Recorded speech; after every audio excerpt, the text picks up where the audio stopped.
All right. Hello, everybody. This is our November EcoReps meeting, November 2025. Glad that you could join us. We're here at the University of Louisville. My name is Brian Barnes, EcoReps Director. We have one of these every month during the academic year. They're always online, and we have them on campus. What's the name of our building? Here at the Center for Belonging, Access, and Engagement. There's now shirts. Oh, even, yeah, well, we need a shirt because I have such a tough time remembering the name. But today we're here with Monique Tilford from the Louisville Climate Action Network, and she's going to lay some truth on it about situations. I'll be back. But thank you all, for those of you who are here in the room, thank you for being here. Please make sure you get a Subway sandwich. And for those online, Tammy, we owe you a Subway sandwich. But without further ado, I'm going to open the floor for Monique. Thank you for being here. Yeah. All right. So how many of you have heard of Louisville Climate Action? Okay. All right. Some folks know that we divide our work into three primary areas. One of them is education, which is we do these before you buy workshops and help homeowners and renters learn how to insulate or learn about electric cars or solar panels, and they're well attended, and we do our best to promote them. The second area of our work is advocacy. So the need for that ebbs and flows depending upon what's happening here in our region. Right now, the need is intense because of what's happening with data centers. And I'll return to that in a minute. And the third area of our work is technical services. What we do is we go to local nonprofit organizations and help them to what we call, we help them save money on their utility bills and on their water bills. And our boss, the founder of the organization, Sarah Lynn Cunningham, graduated from U of L. Yeah. Like this. And she got a degree in environmental engineering from the school. So she has taught us how to do energy audits. And after studying with her for more than 4 years, I got to do my first energy audit by myself with my colleague. So, we're very serious about doing really high impact work. And I am proud to be associated with the organization. I've been doing environmental work for more than 30 years. And so I've done a lot of the management and the fundraising, so I'm really excited to learn more about the technical side. I started out with Louisville Climate Action Network before the pandemic, maybe about 7 years ago as a board member. And at that time, they had done one energy audit. And I thought, that is the secret sauce right there. From putting my fundraising cap on, I said, if we're able to be an organization that is going to talk to people about how they can save money. Yeah. The motto is spend less on utilities, more on mission. So no matter what they think politically, if we can save them money, we can get in the door. And I'm very proud to tell you that we have talked to very conservative Christian churches and the most progressive churches that don't even talk about, religion per se, like Unitarians and things. We represent the gamut. I'm super proud of that because again, in our super divisive society, we need to find ways to get past the discord, and this is one of the ways forward. So the technical part of the work is really critical, but the timely part right now is the work on the advocacy side. And I want to talk about what's happening nationally and then apply it here locally. Y'all have heard about the explosion of data centers, and it's impacting our work here in Louisville too. How many of you are aware of what was going on in Oldham County? Oh, yeah. Okay, and Campground Road. Mm-hmm. So for those that don't know, Campground Road was a wooded site, but all the trees have already been removed in anticipation of a data center moving in there. What we're finding now, and I'm going to pivot. Oldham County, on the other hand, as you might know, Campground Road is in Southwest Louisville, but Oldham County is in eastern part of Louisville. there were a lot more people who were able to advocate and resist, and they were able to shut it down. There aren't as many people in Southwest Louisville who were able to advocate against the data center. So what we're facing is a situation now where LG&E, and I want to pivot back and say, we at Louisville Climate Action Network want to have and do have a very harmonious relationship with a lot of the staff members at LG&E. You wouldn't necessarily expect it, but we truly do. I had a meeting last Friday for an hour with one of them on the Zoom call, one-on-one with my boss.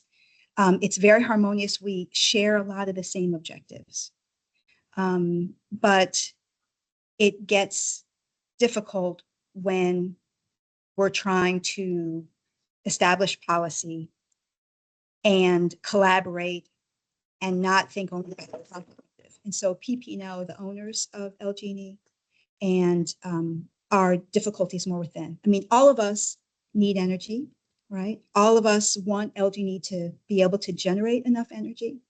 Of course, our concern is how they do it and what techniques they're using.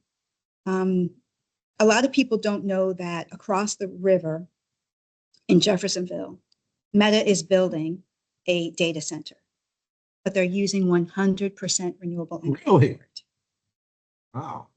And I have the little bit of research I've been able to do. I haven't talked to one soul about it, but the little bit of research I've been able to do, they have already purchased solar agreements, right? So as far as I can tell, that is their ethic. Nationally, they're trying to live by that ethic. But as far as I can tell, it's actually going to happen that way too. It's not just greenwashing, please. Yes. Yeah. So I can't address that. I don't know what they'll do. What she's referring to, one of the noise issues that you find is they use diesel generators as backup power sources. They need an uninterrupted power supply. So if the power should go down, they need that. And there are, for example, in Tennessee, word is that Elon Musk had a data center that he ran exclusively with diesel generators. Just terrible air pollution, terrible noise, and the poor people living near these facilities are defenseless. So we really encourage people to sign up. I brought a little sign-up sheet if anybody wants to sign up for our newsletter or knows anybody who wants to, and please give us your personal address, not your email, your school address, if you're planning on not being here, forever, because we are trying to organize and let people know what's happening here locally. Yeah. And so, yeah, please. So it's a very difficult situation. Another thing that LG&E is doing is they have, and this is not known, they are trying to build a nuclear power plant in Trimble County, which is near us along the Ohio River, a little bit north of us. And Trimble County, yeah. I think it's one county over. I think I'm not mistaken about that. And I am proud to tell you that Louisville Climate Action Network was just granted permission by the Public Service Commission to be able to become a formal intervener. And I don't know if you all know how that works, but basically it feels like we're playing with the big boys now. Because what has happened is, for those that don't know, LG&E has a monopoly in our state, but they are regulated. Any changes they want to make in pricing or building a new power plant has to go through the Public Service Commission. In Kentucky, the way it works is there are 3 people and they are nominated by the governor. Pivoting to Georgia and other states, I don't know if you remember hearing in Georgia, we had a win Democrats it was a blue wave a couple Tuesdays ago. In Georgia, the Public Service Commission people are elected, and they elected 3 progressive Democrats for that seat. That's not the situation here in red state Kentucky. I think that the PSC members are responsible and trying to do their best, but they have a lot of different requirements they're trying to fulfill. And we have been disappointed most recently by their decision to allow LG&E to go ahead and build 2 new fossil fuel power plants. That is a devastating loss for us. The problem, why we're so upset with that, is because Um, residents in our region, in the state, because of energy efficiency, because we're switching out our lighting to LEDs, because we're doing energy audits, all the things people are doing to use less energy is working. And so we don't need more power plants for residents. It is simply speculative. They're trying to let the data center companies know that you have a market here. And unfortunately, our state representatives have made it so that they basically have to pay no tax. We're looking at them paying property tax, which would be helpful. But a lot of the data center companies like Poe Industries that's trying to come into this region, they have made statements about the number of full-time jobs that they can provide, which are ludicrous. It's a straight up lie. I mean, as you probably know, these data centers are, there are tiny little data centers that can be, tucked away in a building that you would never know about, but we're talking about hyperscale data centers. And the hyperscale data centers are warehouses that are like, you'll see like a big Amazon warehouse or something. And there are servers inside and they need no servicing, as it were. They need maintenance staff, they need security staff, but the number of they're not 6-figure salary jobs inside. That's not happening. There are very, very few jobs, and the jobs that are needed there are not super high paying. So that it's a complete misrepresentation, but our politicians, when they hear we're going to have these businesses come in, this is a business opportunity, economic development opportunity. Our mayor is very much in favor of that. I understand. And yet, so sometimes I think to myself, we're trying to do so much to educate individual people. And I think, really, shouldn't we be educating our politicians? Because, I mean, truly, they don't know. And, they have many, many pressures that they're under. So we're trying to figure out the strategy of how we might address this need. So what I was talking about with the nuclear power plant, that we were able to become a formal intervener, we had to hire a law firm and raise the money. It is not cheap to do something like that. And there's really only one other organization I can think of that has the standing to take on this issue for our state. So I'm elated that Elcan was selected, and I read, and I'm sending to our donors, because I do the fundraising for our organization. I'm sending to our donors the document that the PSC sent to us, because basically they're only required to listen to the Attorney General, Kentucky State Attorney General, Richard Coleman, on what his opinion is regarding nuclear power plants in this specific case. But they wrote that they felt that we had something value added to add to the conversation, and that they wanted to hear our perspective. So we will do our very best. And one of the things, if you all are interested, there was a webinar. There's since nuclear power is one issue that we might still hopefully have the ability to influence. There is an entity, if any of you are interested, it's called the Nuclear Information Resource Service, NIRS. The executive director is Tim Judson. And he is highly respected. And I come in with some doubt. Like, I lived in DC for over 20 years. I have a lot of old friends that are, running nonprofits back there, or, in the philanthropy world. And a lot of them are thinking that they're sort of in the environmental intelligentsia, and they're thinking, that's what we need to do next, because nuclear power is the wave of the future. We know that Bill Gates is investing in it, right?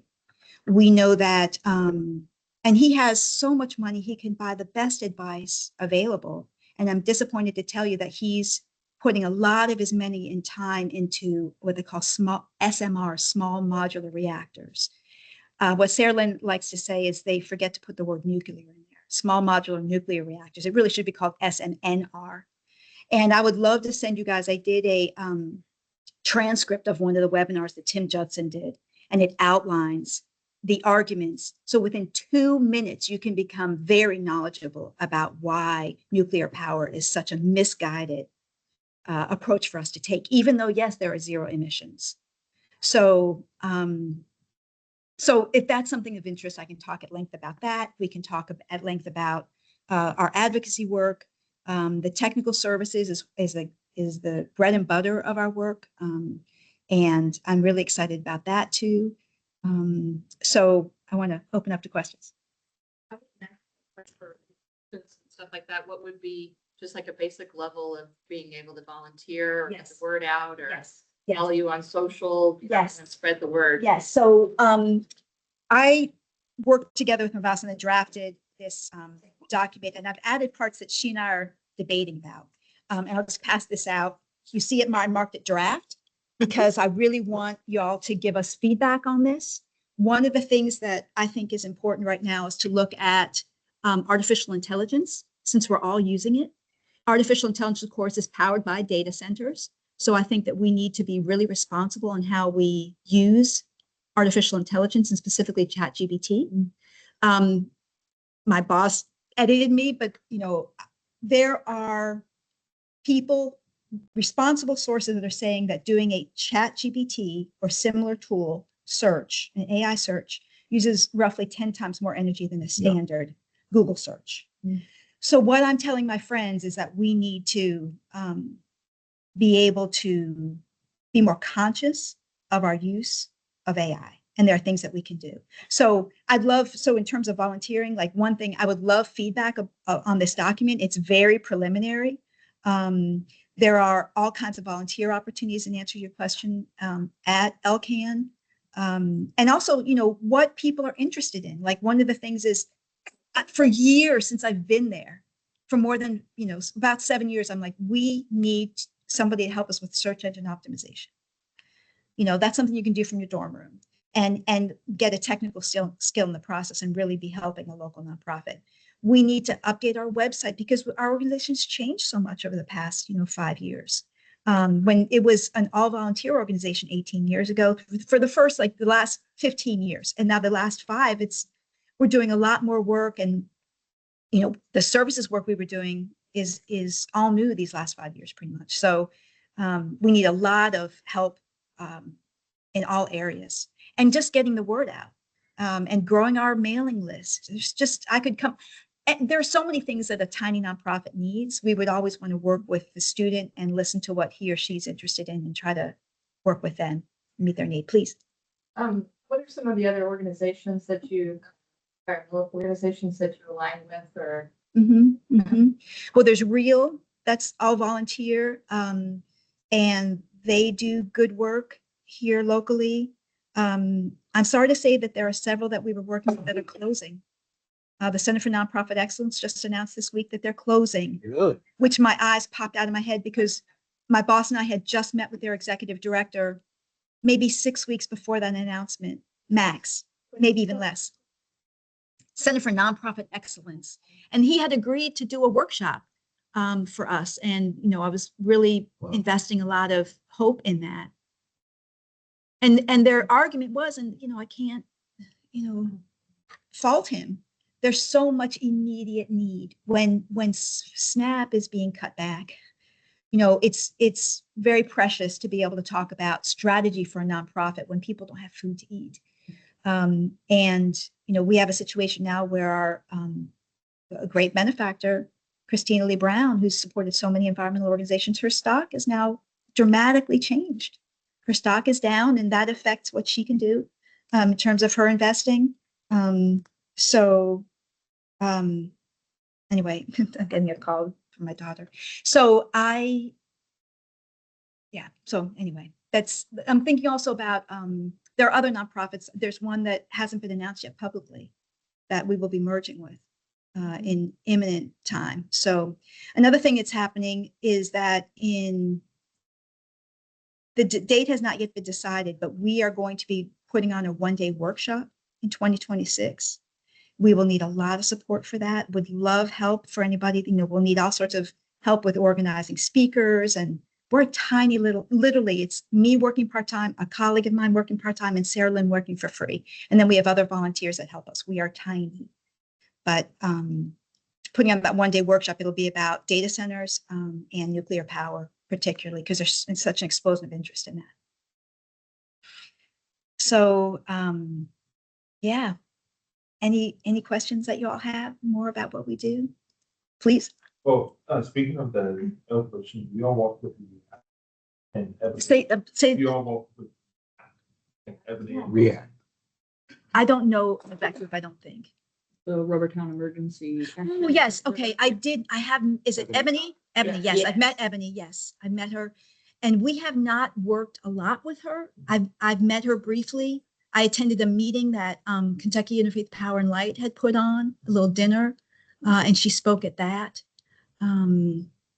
So, I feel like we're doing the best we can, raising awareness about what's happening down there and encouraging people to support what she's trying to do. Because, again, she's another voice in the wilderness, it feels like sometimes. Yeah. Are you with them? Do you help her? Okay, fantastic. Hi there. So, yeah, so I don't know, what do you all think in terms of what college students can do to help the climate, and what are you all interested in doing professionally in your work?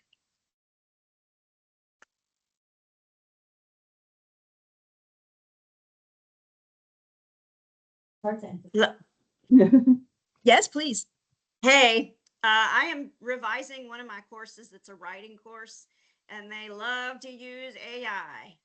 So I'm actually developing a lesson plan that's part of the writing course that teaches them responsible use of AI. Can you please Because say more? I'd love to hear more about how you're helping them do that.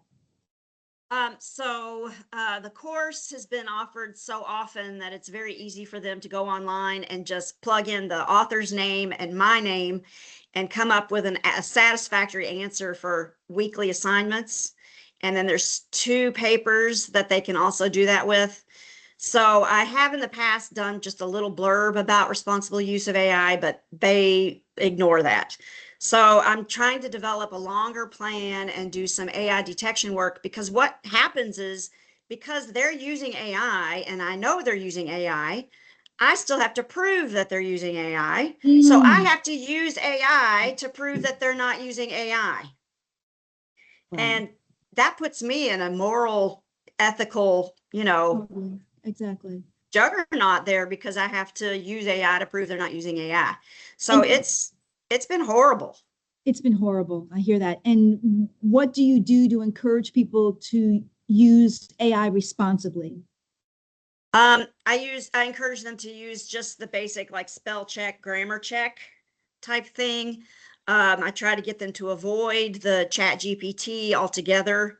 And I use examples that show that it's wrong. It's attributed books to me I never wrote. It lumps me in together with the author when I'm actually the lecturer and not the author, so I'm going to provide them examples, because I've saved screenshotted examples of, erroneous answers. And I actually give more points for true writing, that's coming from their voices. But again, it's all online, and that makes it very difficult sometimes, because then I have to justify the fact that an 18-year-old is not using those, $20 words all the time when they're just writing a little observation essay. So it's become really complicated. I'm not alone. This is across the board. Right. All of the professors are going through this. So I suspect that we are generating a lot of energy on our campus just using AI detection systems. I believe it. Thank you for that. I mean, I would love to talk to you more about that, because this first bullet on this climate action handout, I wrote it yesterday, and and it's, what am I doing in my life? And I had my daughter, who is 23, look at it and said, like, putting in minus AI. And for months, I've been using DuckDuckGo as my search engine, for years now, actually. DuckDuckGo is a search engine, because I can turn off search assist, right? Yeah. I feel like it's such a struggle, because I'm inventing this on my own. I'm sure there are people who are doing this and much, much, much smarter. So that's why I thought you all are going to be much smarter than I am about this, because I'm of a different generation. But it's difficult. I mean, I'm 56 and I still have to ask the youngsters, how to turn things on and off. Right. So And I think, what I've been equating AI with in my mind is like fossil fuels for airplanes.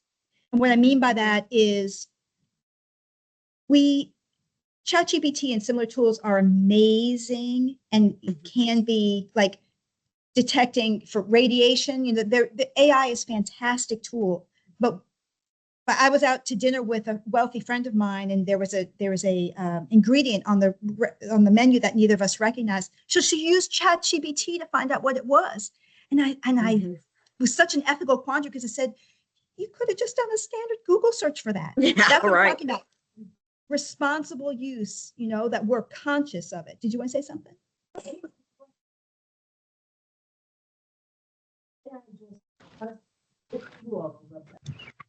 So that she doesn't Google search, she would have to read through 10 sites and decide which site is like, you know, credible, which isn't. You know, AI does. Right. Right. In 2 seconds. Right. Right. And I'm just wondering what the alternative, Well, that's what I'm what are saying. you Like, showing?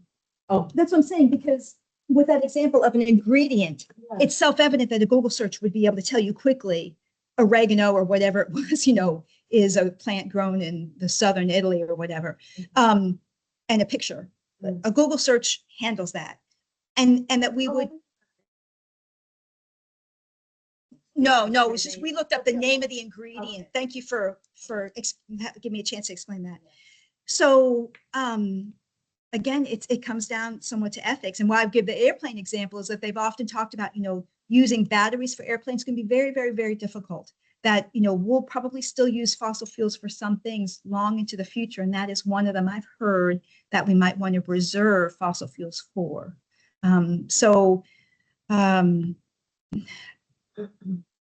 Please. At least I've got my laptop with me, but I feel like it automatically goes to AI. Yes, so I can show you, if you pull up, if you'd be willing, if you have it, or you can use mine. So one of those, and again, this is me speaking personally, that I can show you if you pull up DuckDuckGo. So one of the reasons people like DuckDuckGo is it preserves your privacy. They cannot track you as you search the web. They will not be able to pull up because you looked up a pair of boots that they're going to start showing you a lot of boot ads. That doesn't happen, right? So that's a double advantage to DuckDuckGo. And I will tell you, 99.9% of the time, I find the search results are completely adequate for me. And then some, but I remain aware, like, oh, maybe I'm not getting a good enough search. But I can't remember the last time that happened. I felt I had to go to Google to get a better search. It just doesn't happen for me. But then if you pull up DuckDuckGo, and if I may, I can show you where it is exactly. Sometimes I use Opera for my email, and then I just it comes with Chromebook, so it comes with Chrome. Yeah, okay. You can have this be your new, and you can play with it. So yep, there you go. Just pull that up, and it's going to have Search Assist at the top, and you can just click it. And if you pull this up, You can also just enter -AI at the end of your search, no matter what browser you're using. Okay. and maybe I can show it. If folks are interested. But if we hit Duck AI, that's what this is on here. So, I mean, again, we're all working on this together. We educate each other. That I would love to hear from anybody that y'all might say, oh, this is something new I found, and this is a way we can do it. I've tested out the -AI that's without the space, that you can then have searches not use AI, because a lot of the searches we're using don't need it. So, but I don't know. I mean, some people might think that we're in a losing battle, you know? So that's why I think having the Metas of the world and the Amazons of the world be pushed at a policy level to have these things be powered by renewable energy. They're also using massive amounts of water. So that's why, you know, Louisville's going to be a great site because we are near the Ohio. Land is cheap, labor's cheap, comparatively speaking. And what I saw a quote from a Poe industry executive from some time ago, and he basically said, we're going to go where the resistance is limited. They're learning right away forgive me to be so frank, but if you go into a wealthy community, there's probably going to be a lot of resistance. They don't want to mess with that. It's too much time. Right. So they're learning quickly that we're going to go to the areas where, because people are concerned about the impacts. So I think it's kind of the same sort of thing. We all use energy. We can use it very responsibly. We can, instead of driving a Hummer, we can drive a Prius, right? And we can select what transportation methods we use, and we can keep our car maintained and all the things that we can minimize our impact. But, and I'm sure you're going to agree with me 1,000,000% on this, there's only so much we individuals can do. It has to be at a policy level. And I will say, here in Kentucky, we are in a very difficult spot. This is a very red state, and our elected officials do not support the kind of things we're talking about in this room right now. Yes. I think it's encouraging the alliance involved with the Ohio River Alliance, that it's just recently joined with McGarvey and some other, I'm a member of the, right now, I forgot the name of the organization, but the organizations that just protect the waterways along the Ohio. Kentucky Waterways Alliance, maybe? Yeah. It's funny. I'm going to, the day after Thanksgiving, I'm going to one of their staff members' houses for celebration. So it's exciting that they're all together and kind of working together, Yeah. and they have, you know, they're taking it to Washington. They have reception from, you know, both parties. And when you asked about entities we're working with, I reached out to Kentucky Waterways Alliance and asked their executive director on behalf of my executive director if he would kind of serve as our expert on how local waterways will be impacted by data centers. And he's willing to serve in that role. So, you know, we're trying to be very collaborative with other organizations because we do not have the bandwidth to do this all on our own. So anybody that feels moved, you know, we're fighting, I think, a heroic fight and trying to be as strategic as we can. And but the thing that's so troubling, I mean, I haven't even really talked much about the technical services, and I can turn to that now. The segue is, I think the technical service is so important, but we're working one by one typically, right? And what happened, we were motoring along just fine with that work and helping, you know, local nonprofits save money on their energy bills. And then it felt like this tsunami was coming with these data centers.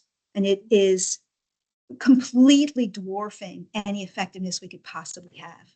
And when you're working in climate, and I'm a very optimistic person, but that is, when I saw that coming, it is really deeply discouraging. So that is why we pivoted and now we're spending so much time on the advocacy work. But the technical services continue. I mean, one of the things I'm really proud of is we provide our services for free to 6 local nonprofits that are run by or cater to or serve our local African American and Latino communities. And that's supported by philanthropists in town so that we can do that for free. And then we work with all sorts of soup kitchens and homeless shelters and churches. We have, so, and we don't name them yet. Like there's a few that we've gotten quotes from that we've gotten public support, and that they allow us to, you know, like Neighborhood House and Cabbage Patch and things like that. They've given us quotes and said how happy they were with our services. But others we maintain, you know, confidentiality for now. But you would think some of the things that we have seen have been stunning, like even people that don't have a knowledge of any technical knowledge. Like I remember one time walking into a nonprofit, and again, that's one where I worked with my colleague by myself, and their server room, they had literally 2 air conditioners and 2 heaters running to balance out the temperature. It's insanity. They don't think about it.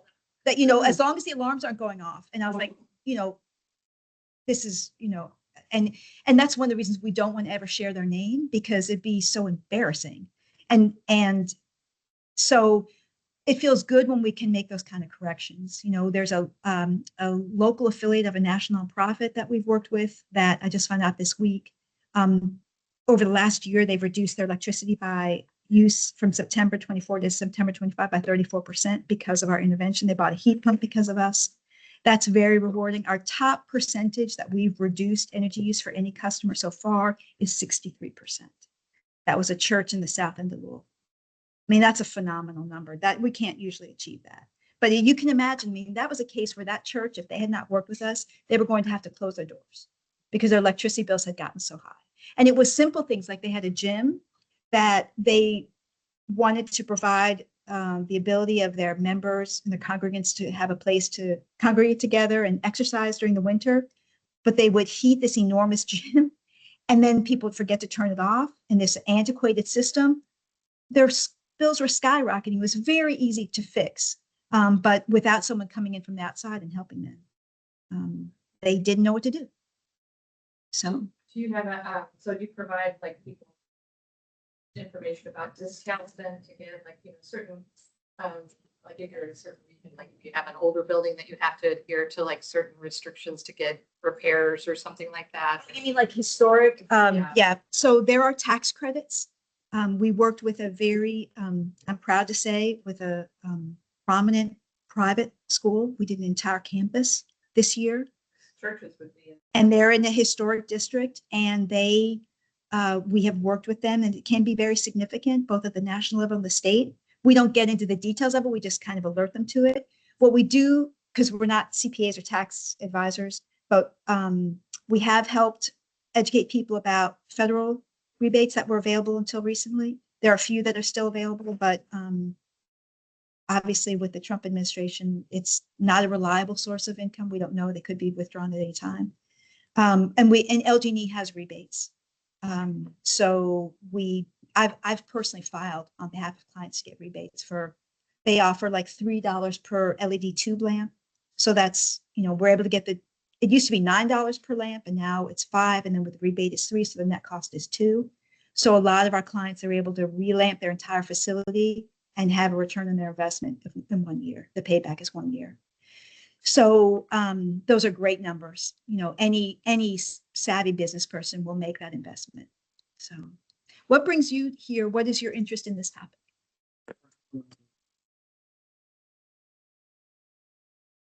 Degree and master's degree from this university. I'm also continuing to study. So, when I read the campus newsletters, and I checked up, it said that Sarah Lynn Cunningham was coming. So yes. I know Sarah. So I thought I would come by just to hear her. Yes, I'm so sorry that she's here. So that's my interest. So also I do a couple radio shows as well. So I'm always looking for a good guest. Okay. Yeah, she's always great at that stuff. She's great to have. So she'll hopefully in the next few weeks she'll be back on her feet. So yeah, so yeah. So any other questions you all have? Please. I've got one online. Okay. Is Yeah, that Brian? Yeah. I'm coming back. I'm still trying. Anyway, thanks for doing all this. Can you talk a little bit about why nuclear is not the answer? It seems there are just so many incomplete conversations about nuclear, and just love to hear a couple extra talking points on that. Sure. Thank you for bringing it up, Brian. Yeah. So one thing after this, I will make a note and send you the talking points that from that webinar that I had transcribed.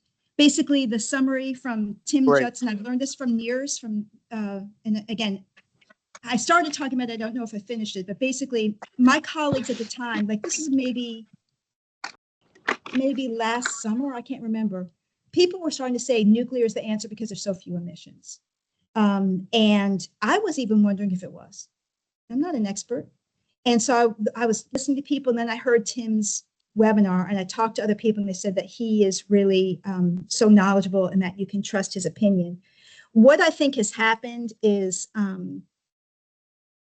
with the small modular reactors, Bill Gates and others are trying to sell these SMRs as if it's a new technology. And what the Tim Judsons of the world, this organization's been around since 1978. They know what they're talking about. They've testified before Congress. What Tim Judson and others are saying is that the SMRs, the economies of scale are even worse. We still, of course, have the the problem of what we do with nuclear waste, but the amount of time it takes to get these nuclear power plants online is astronomical. When entities apply to have these nuclear power plants built, they, as far as I can tell, fudge the numbers often so that they can get approval from the Public Service Commission of their state. And then the cost overruns are epic. 2 times, 5 times, 10 times. I do not understand. I am such a simple brain. How it is possible that a government agency would approve a construction contract and then allow for cost overruns. Why does that happen? Does anybody in here know?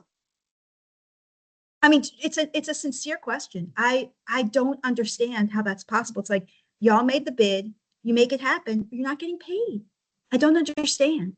So anyway, all of the arguments against nuclear are the same, Brian, as far as and I will send you this webinar, but they're worse. Okay. The numbers are worse. Thank you. All right. Appreciate it. Yeah. Just want to clarify too, there's a big difference between nuclear fission and nuclear fusion.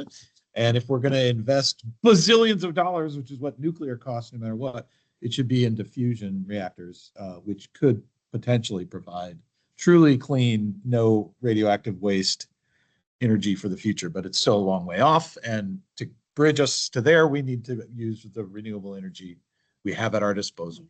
And the other thing that they talk about is, in answer to Brian, they talk about the importance of leveling the costs. Because if you look globally, solar and wind are undeniably the cheapest source of energy, right? But you have to level the cost, meaning remove the distortion of subsidies. And again, our politicians have not been schooled in the importance of doing that so that you have a realistic assessment. Did you want to ask something?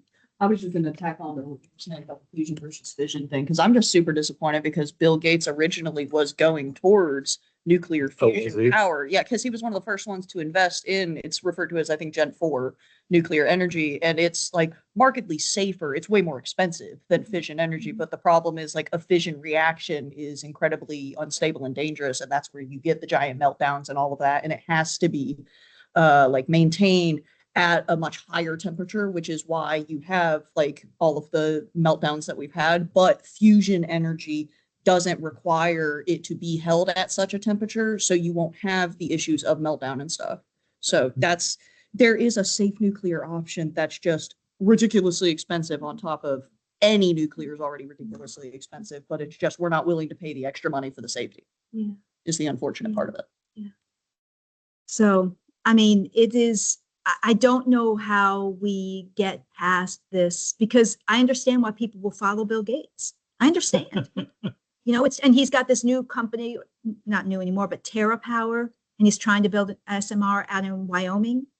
You can read about it. Yeah, so we've had basically no new nuclear power plants. There was one in Tennessee. I think it took them 43 years to build it. How is that even, you know?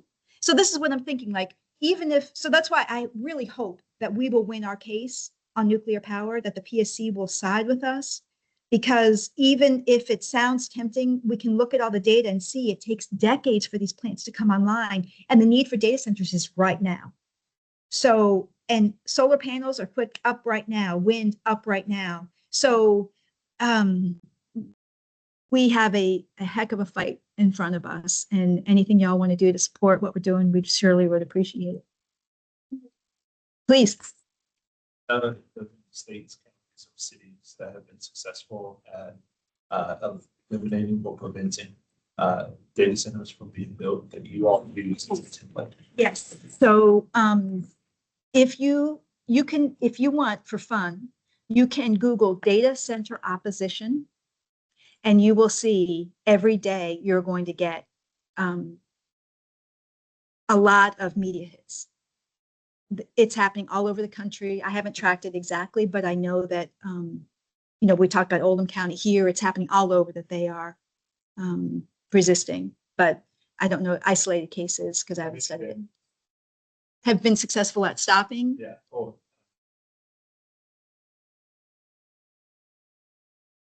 So at a state level, is that what your question was? Yeah.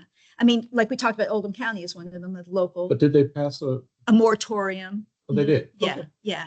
And right now here in our region, I am disappointed to tell you, you all might have heard that the city council wanted to maybe do a moratorium. Did you hear about this? That's true. Louisville? Yes. But so I sent out an e-newsletter when my boss was on vacation, letting all of our supporters know that there were going to be these series of meetings that the Louisville Metro Council put together. And the first one was out at Locust Grove, which is near my house. So I went, and I was so disappointed because what they had done is, I thought it'd be an opportunity to discuss data centers. Were you there? No. Are you talking about the Louisville Metro Office of Planning? Yes. Series of meetings on data. Yes. I work at the Office of Planning. Please Okay. tell me what you're. All right, please. Okay, thank you for being so honest about. So thank you for letting me know that you work there. Through no fault of their own, I think that they were put in an extremely difficult situation. So the Locust Grove meeting was the first one, and people were irate. They came ready for a fight. We know. And so, Anticipated and it. I think Joe, I forget the gentleman's Yeah, name. Joe Haberman. Okay, so he stood at the front, and the poor guy, I mean, he's a numbers crunching, he's like a very deeply knowledgeable person. He's not a politician. And they sent him out there like red meat. I felt bad for him. Can I say something? Please. So as my understanding is, we weren't sent by Metro Council to do that. We don't have a requirement to meet with the city to discuss the data center situation. The Louisville Metro Office of Planning, sorry, I'm moving out again. The Louisville Metro Office of Planning is doing those meetings because right now our land development code, which is like 850 pages, it's a ridiculously long document. We're trying to do a reform of that so that zoning codes can be more efficient. And data centers, because they're kind of a new and fast developing like system, they're really outdated in the land development code. The word data center comes up like once as like a random usage somewhere, and then otherwise they're referred to as telecommunications hotels. That's how outdated the language is. So those meetings were happening because we want input from citizens on what zoning for data centers should look like.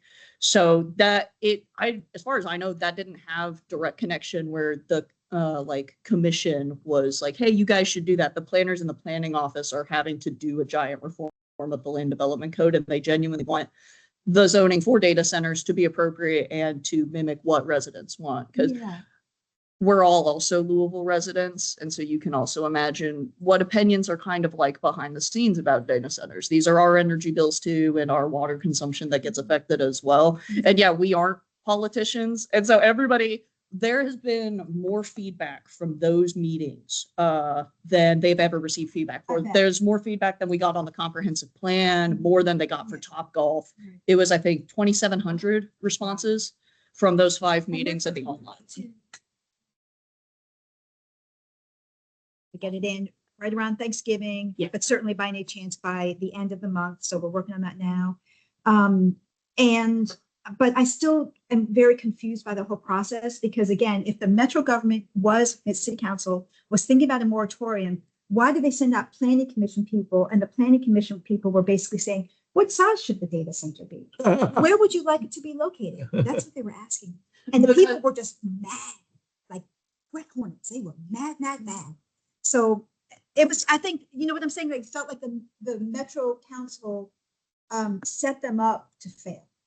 With the moratorium situation? Yeah, absolutely. Because that's happened with other topics in the planning office where we were making moves on an initiative for, community development, and then a moratorium came in and kind of squashed the movement on that. So I just wanted to stand up for the planning office to say, like, this was literally, we wanted feedback. And yeah, that's why we said, what size should the data centers be? Because some residents, I'm personally okay with like a data center that is like 1 floor on an existing building where they've got like commercial use elsewhere and stuff. But I won't accept hyperscale in my neighborhood. And so that's the thing is like, I think it's kind of well known that nobody really wants a hyperscale data center here, but like data centers have to happen. Data So we centers have have to put a regulation in for what that means. Right. And Louisville, we wanted to know, does Louisville want to say no data centers at all ever? Or do they want to say no hyperscale, but you can have it in a mixed use somewhere, or if you can hide it well enough, something like Such that. a good point, because then we're in a NIMBY situation. Exactly. How irresponsible is it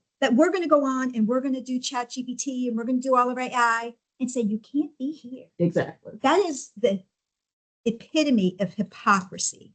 And even though I'm wildly against the direction we're going, I have used AI, not a lot, very selectively, but I can see its power and I can see why people are so seduced by it. Mm-hmm. But anyway, thank you for bringing that up. Yeah. I appreciate that a lot. And I don't know where we go from here. I mean, it's an internal conversation. Again, we'd love to have you all help us make good decisions, because we get to decide now. The letter's happening. That's our next step.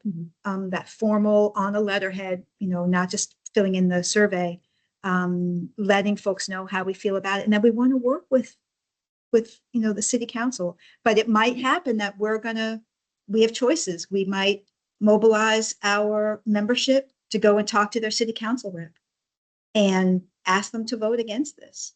I don't know where we go from here, but it is ridiculously fast moving, and that's the advantage they have over us.